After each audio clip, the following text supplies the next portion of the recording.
పెద్దలు చంద్రబాబు నాయుడు గారు.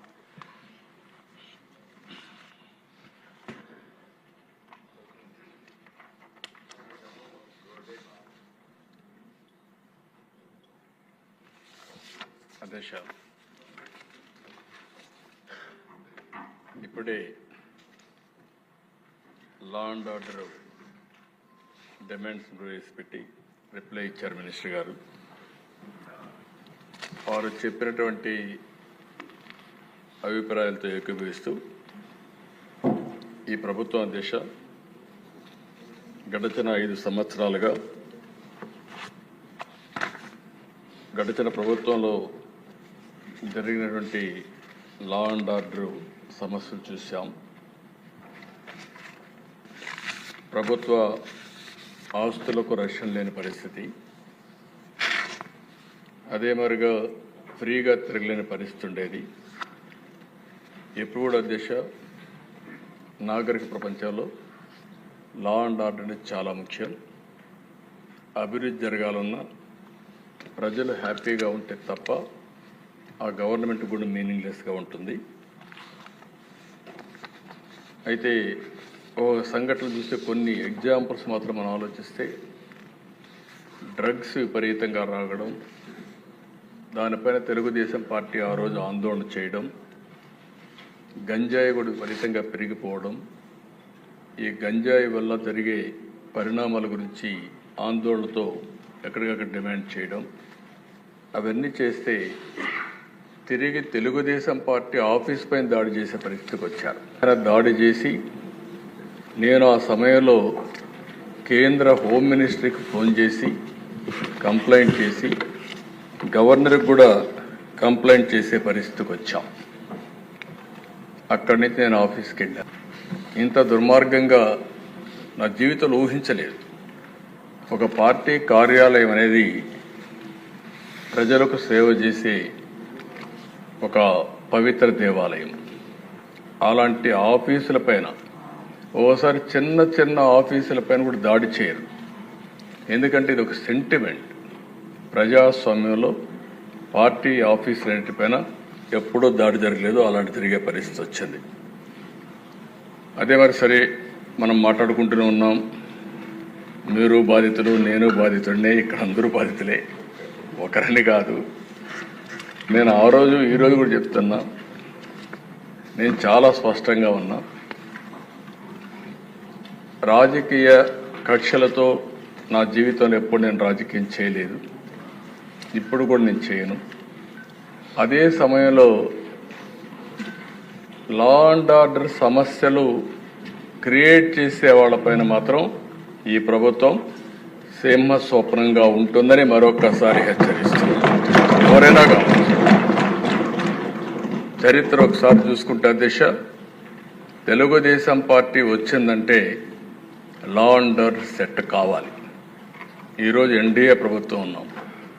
ఎన్డీఏ ప్రభుత్వం కూడా చాలా స్పష్టంగా ఉంది.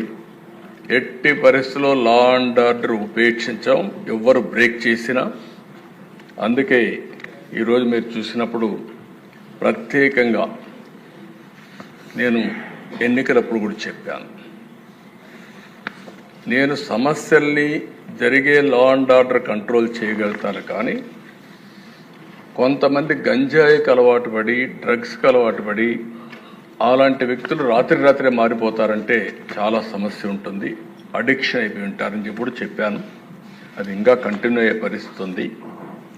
ఏదేమైనా అధ్యక్ష, గంజాయి పైన, డ్రగ్స్ పైన ఉక్కు పాదం మోపాం. ఈగలనే ప్రత్యేక వ్యవస్థ తీసుకొచ్చాం.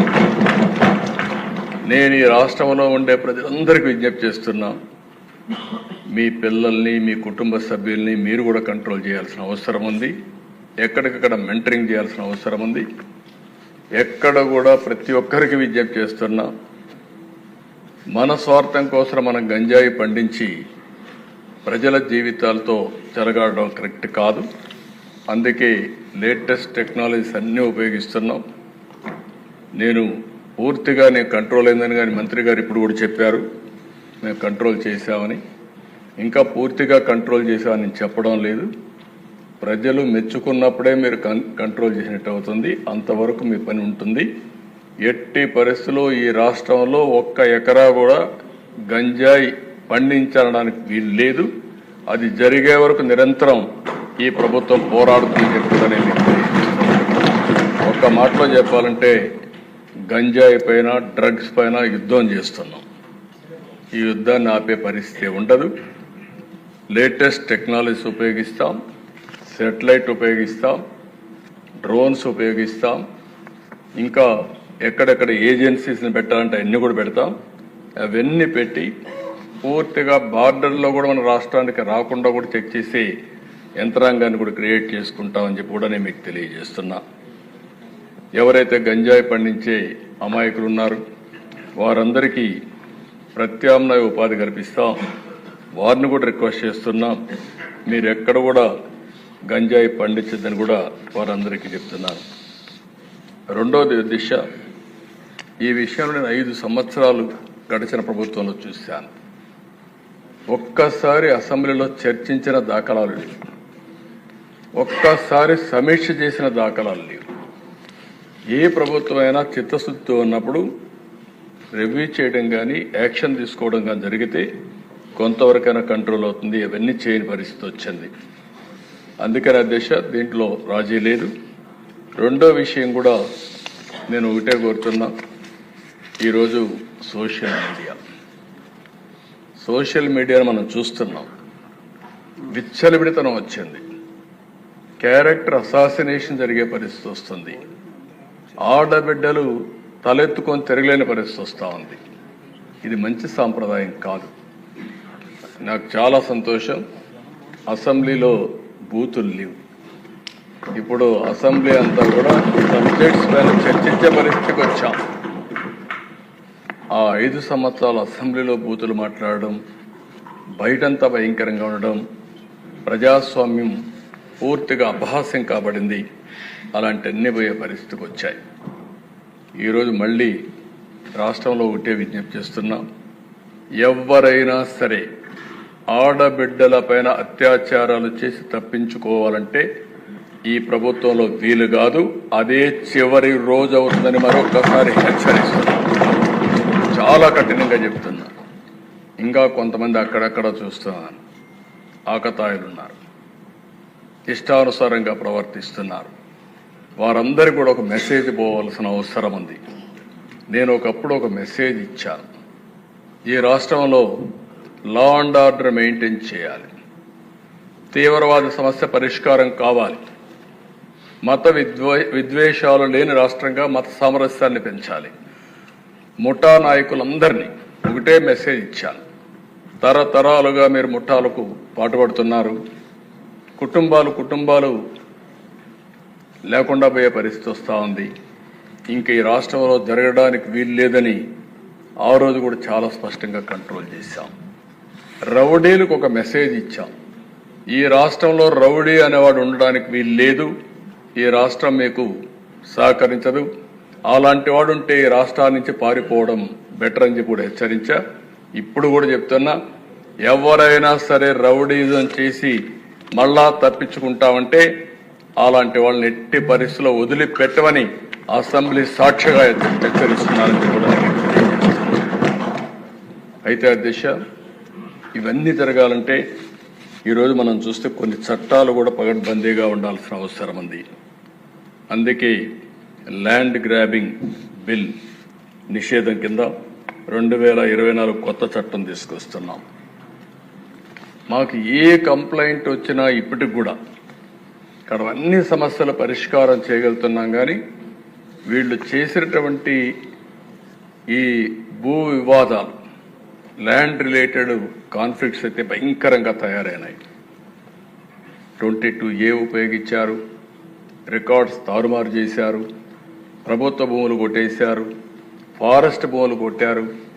ఇవి మామూలుగా ఫారెస్ట్ భూముల దగ్గరికి ఎవరు పోరు, అలాంటివి కూడా జరిగే పరిస్థితి వచ్చింది. అందుకే ఈ ప్రత్యేక చట్టం కూడా గుజరాత్లో చాలా బాగా పనిచేసింది. ఎవరైనా సరే ల్యాండ్ గ్రాబింగ్ చేస్తే, భూ కబ్జాలకు పాటుపడితే ప్రభుత్వం కేసు పెట్టిన తర్వాత దాన్ని ప్రూవ్ చేసుకునే బాధ్యత కూడా వాళ్ళపైనే ఉంటుంది. దాంట్లో మళ్ళీ ఏ మాత్రం కూడా ఉపేక్ష లేదు. అలాంటి పగడ్బందీ చట్టాన్ని కూడా తీసుకొస్తున్నాం. ఈ చట్టం ద్వారా ఎక్కడైనా ఎవరైనా సరే భూ కబ్జా చేయాలంటే భయపడే పరిస్థితి రావాల్సిన ఉంది. అలాంటి చట్టాన్ని కూడా తీసుకొస్తామని చెప్పి కూడా నేను మీకు తెలియజేస్తున్నాను. అదే మరిగా దిశ ఈరోజు టెక్నాలజీ డ్రోన్స్ ఉపయోగిస్తున్నాం. ఇంకా మా వాళ్ళందరూ మాస్టరైజ్ చేస్తున్నారు. అవసరమైతే డ్రోన్స్ ద్వారా నైట్ పెట్రోలింగ్ కూడా చేయడానికి, పోలీస్ పెట్రోలింగ్ బదులు డ్రోన్ పెట్రోలింగ్ చేయడానికి కూడా శ్రీకారం చుడుతున్నాం. సీసీటీవీ కెమెరాలు పెడుతున్నాం. లేటెస్ట్ టెక్నాలజీ పెడుతున్నాం.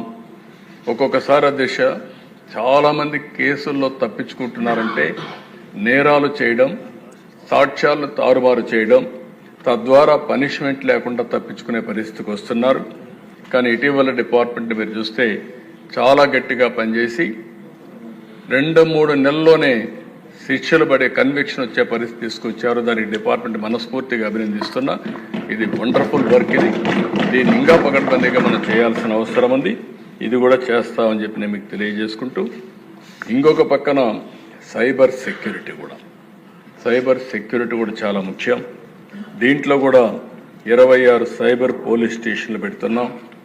దీని ద్వారా కూడా ఎక్కడ సైబర్ క్రైమ్ చేస్తే అలాంటి నేరస్తుల్ని ఇమీడియట్గా పట్టుకునే పరిస్థితి వస్తుంది. ఎఫ్ఎస్ఎల్ కూడా ఇంకా బాగా ఇంప్రూవ్ చేయాల్సిన అవసరం ఉంది. కడాన దేశ ఒక్కొక్కసారి ప్రభుత్వాలు ఏ విధంగా పనిచేస్తాయంటే, నేను ఎప్పటి నుంచో కూడా సమైక్య ఆంధ్రప్రదేశ్లో మీరు చూస్తే ప్రతి ఒక్క రెవెన్యూ డివిజన్కి పోలీస్ డాగ్స్ పెట్టి, స్క్వాడ్స్ పెట్టి, ఎందుకంటే ఇప్పటికి కూడా టెక్నాలజీ మనం అందరం ముందుకు పోతున్నాం. కానీ ఈ పోలీస్ డాగ్స్ ఏవైతే ఉన్నాయో అవి డిటెక్ట్ చేసినంత ప్రిసిషన్ టెక్నాలజీ కూడా ఒకసారి చేయలేకపోతా ఉంది. అంత పర్ఫెక్షన్ ఉంటుంది. అలాంటివి ఇది పోయినాయి. ఫారెన్సిక్ ఎవిడెన్స్ని ఎప్పటికప్పుడు సెక్యూరిటీ పెట్టి ఫస్ట్ హ్యాండ్గా అక్కడ మొత్తం ప్రొటెక్ట్ చేస్తేనే కేసు ముందుకు పోయే పరిస్థితి వస్తుంది. అలాంటి లేని పరిస్థితి వచ్చింది. అందుకనే అధ్యక్ష ఇప్పుడే కొంతమంది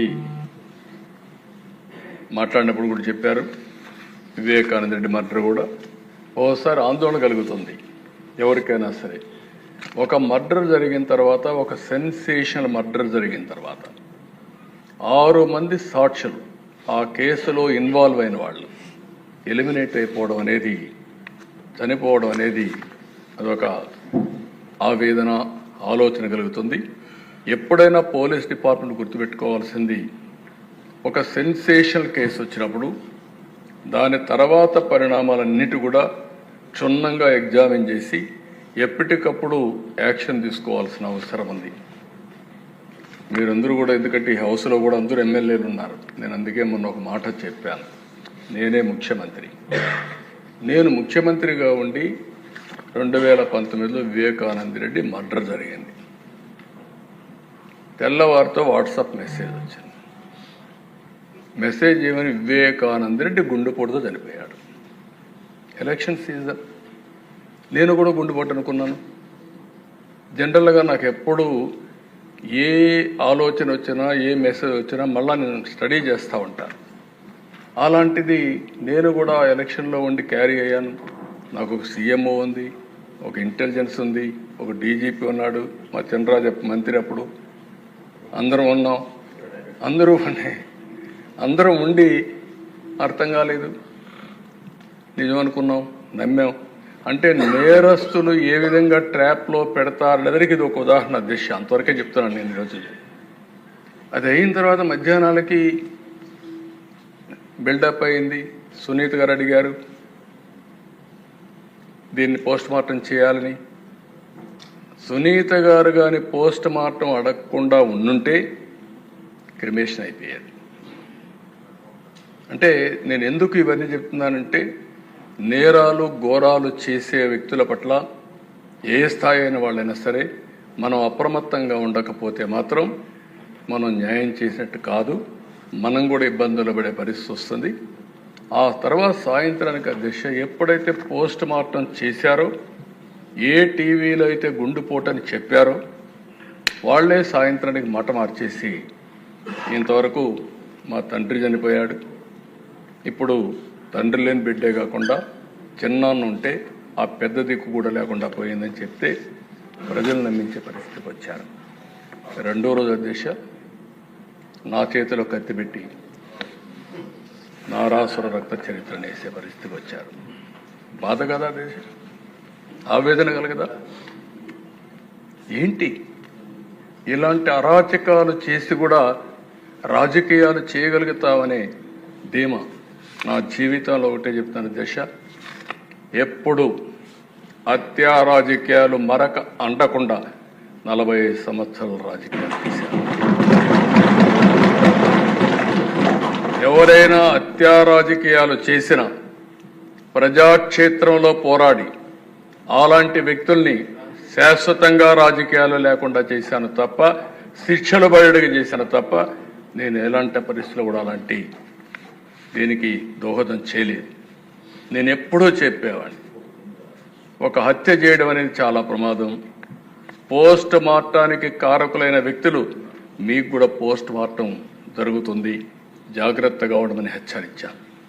ఈరోజు ఈ హౌస్లో కూడా ఎమ్మెల్యేస్కి అందరికీ చెప్తున్నాను, మీ నియోజకవర్గాల్లో లా అండ్ ఆర్డర్ కంట్రోల్ చేయడం మీ బాధ్యత. లా అండ్ ఆర్డర్ని మనం కానీ విస్మరిస్తే ప్రజల్లో అశాంతి వస్తే కరెక్ట్ కాదు. ఇంకొక విషయం కూడా చెప్తున్నాను, రాజకీయ ముసుగులో నేరాలు ఘోరాలు చేసి ఎదురుదాడి చేసి తప్పించుకుంటా ఉంటే ఈ ప్రభుత్వంలో సాగనివ్వనని మరొక్కసారి చాలా స్పష్టంగా విజ్ఞప్తి చేస్తున్నాం. ప్రజలకు మనం లా అండ్ ఆర్డర్ క్రియేట్ చేయాల్సిన, సమస్యలు లేకుండా చేయాల్సిన అవసరం ఉంది. టెక్నాలజీ వచ్చింది, టెక్నాలజీ ఉపయోగించుకుంటాం. కడాన పోలీసులు చూస్తే వాహనాలు కూడా లేని పరిస్థితి, పెట్రోల్ కూడా ఇవ్వలేని పరిస్థితి, ఇలాంటి చాలా జరుగుతున్నాయి. చాలా వరకు కరెక్ట్ చేశాం, ఇంకా కరెక్ట్ చేస్తాం. పోలీస్ యంత్రాంగాన్ని అప్రమత్తం చేస్తాం.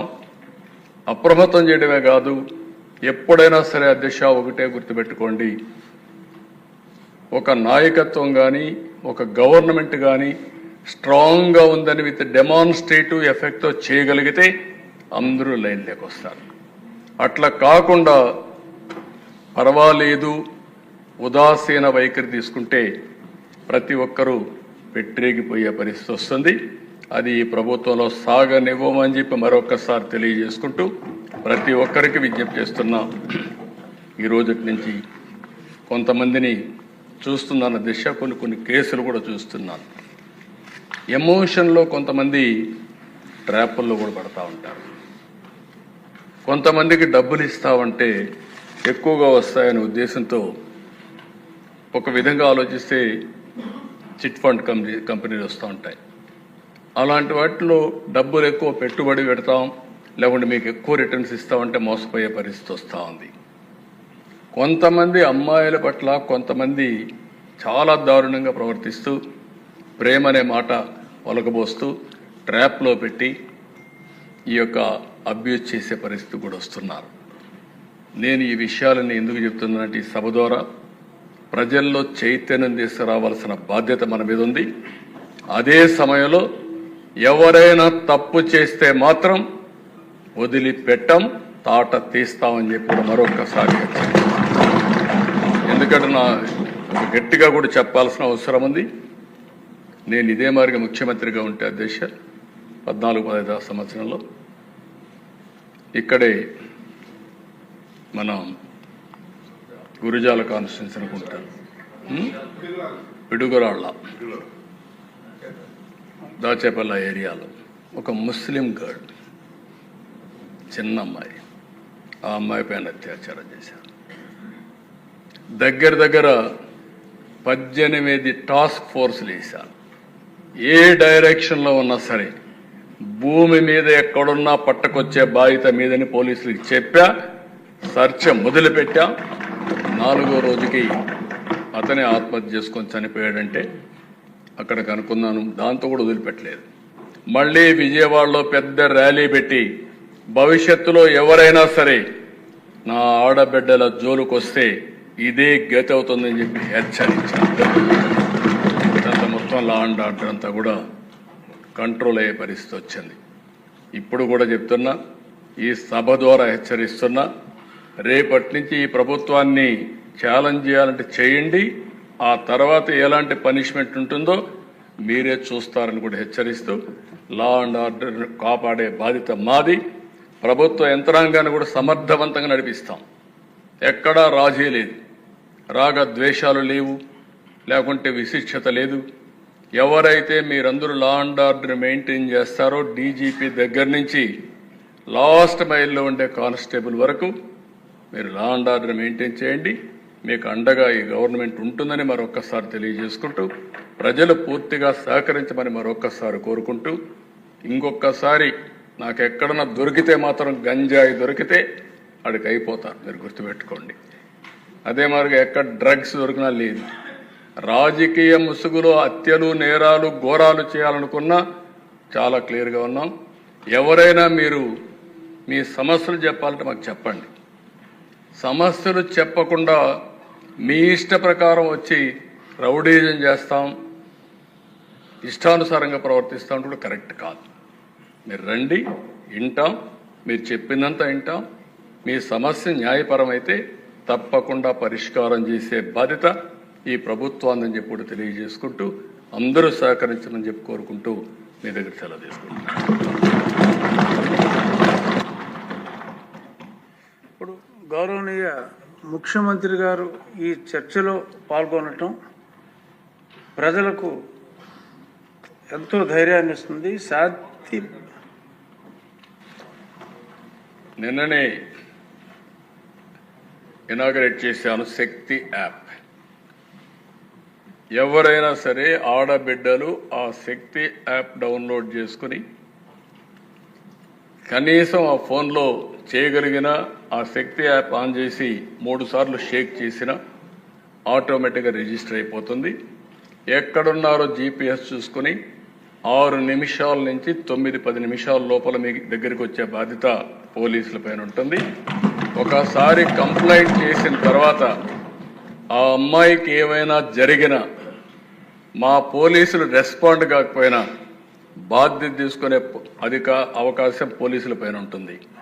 ఎందుకంటే ఒకసారి టెక్నాలజీలో రిజిస్టర్ అయిన తర్వాత రేపు క్రైమ్ రిజిస్టర్ అయినప్పుడు మీ ఫెయిల్యూర్ కూడా రిజిస్టర్ అవుతుంది. జాగ్రత్తగా ఉండమని మా పోలీసులు కూడా చెప్తున్నా. ప్రజల్లో చైతన్యం తీసుకొస్తాం. చైతన్యం తీసుకురావడమే కాకుండా ఇటు పోలీసులు అప్రమత్తంగా లేకపోతే వాళ్ళపైన కూడా యాక్షన్ ఉంటుంది. నేను ఐఎమ్ వెరీ క్లియర్. అందుకే టెక్నాలజీ అంటే ఏదో మేము మా ఇష్ట ప్రకారం పెట్టేస్తాం. ఇంత మునుపు మనం చూసాము దిశ యాప్ అన్నారు, దిక్కుమాలిన యాప్గా తయారైంది. ఈరోజు నో క్వశ్చన్, ఏదైతే నేను చెప్పానో ఇది 100% ఏదైతే శక్తి యాప్. ఒక్కసారి మీరు టెస్ట్ చేసి చూడండి. ఎవడైనా ఆకతాయితనంతో బిహేవ్ చేయాలని మీరు చేసి చూడండి. ఆడబిడ్డలు శక్తి యాప్ ద్వారా అప్రోచ్ కండి. అప్రోచ్ అయిన తర్వాత 100% యాక్షన్ తీసుకునే బాధ్యత ఈ ప్రభుత్వాన్ని అని చెప్పి మరొకసారి తెలియజేసుకుంటూ, అవేర్నెస్ రావడానికి ఎమ్మెల్యేస్ కూడా మాట్లాడండి, ప్రజల్లో చైతన్యం తీసుకురండి. మీరు ఒక విషయం గుర్తుపెట్టుకోవాలి, ఎప్పుడు కూడా చట్టం ఉంటుంది, లేకపోతే అనేక చర్యలు ఉంటాయి. కానీ ప్రజల్లో చైతన్యం లేకపోతే మన చట్టాలన్నీ కూడా ఎవరూ ఉపయోగించుకోలేని పరిస్థితి వస్తుంది. ఇప్పుడు కూడా టెక్నాలజీ కూడా అంతే. యాప్ ఉంది, యాప్ ఉపయోగించుకుంటే అది ఒక మహా ఆయుధం. ఆ శక్తి యాప్ను ఉపయోగించుకోకపోతే మళ్ళీ యాజ్ ఇట్ ఈజ్గా జరిగే పరిస్థితి వస్తుంది. అందుకే ప్రతి ఒక్క ఆడబిడ్డని ఎడ్యుకేట్ చేయండి. ఆడబిడ్డకు రక్షణగా శక్తి యాప్ ఉంటుంది. దీన్ని పూర్తిగా ఉపయోగించుకునే బాధ్యత ఆడబిడ్డలది. వాళ్ళల్లో చైతన్యం తీసుకొచ్చే బాధ్యత ఇక్కడుండే ఎమ్మెల్యేలది. మీ కాన్స్టిట్యున్సీలు ఎక్కడైనా ఉపయోగించుకోకపోతే ఫస్ట్ నేను ఎమ్మెల్యేని అడుగుతాను, ఎందుకు మీరు చెప్పలేకపోయారని. మీరు అక్కడ కార్యకర్తలు ఉంటారు, 3 పార్టీలు కలిసి ఇంటింటికి చెప్పండి. అవసరమైతే కొన్ని పాంప్లైట్స్ వేయండి. ఒక్క క్రైమ్ జరిగితే అప్పుడు చూడండి. క్రైమ్ జరిగితే యాక్షన్ తీసుకోకపోతే అప్పుడు మీరు నాకు చెప్పమని చెప్పి అడుగుతూ ఇది చేయాల్సిందిగా మరొకసారి విజ్ఞప్తి చేస్తున్నాం. గౌరవనీయ ముఖ్యమంత్రి గారు ఈ చర్చలో పాల్గొనటం, ఈ స్త్రీ యాప్ ద్వారా మహిళలకి శక్తి, స్త్రీ శక్తి అని మైండ్లో వచ్చింది. శక్తి యాప్ ద్వారా మహిళలకి, అలాగే శాంతి భద్రతల అధినేతగా ఏ రాష్ట్రానికైనా పెట్టుబడులు రావాలంటే శాంతి భద్రతలు సక్రమంగా ఉండాలి. చంద్రబాబు నాయుడు గారు వచ్చినప్పుడే పెట్టుబడులు ఎందుకు వస్తున్నాయంటే శాంతి భద్రతల పట్ల ఆయన చూపుతున్న శ్రద్ధ. నిజంగా ఈరోజు ఆయన ఇంత స్పష్టంగా చెప్పినందుకు వారికి ప్రత్యేక ధన్యవాదాలు తెలియజేస్తూ ఇప్పుడు హోంమంత్రి గారి ప్రతిపాదనలపై ఓటింగ్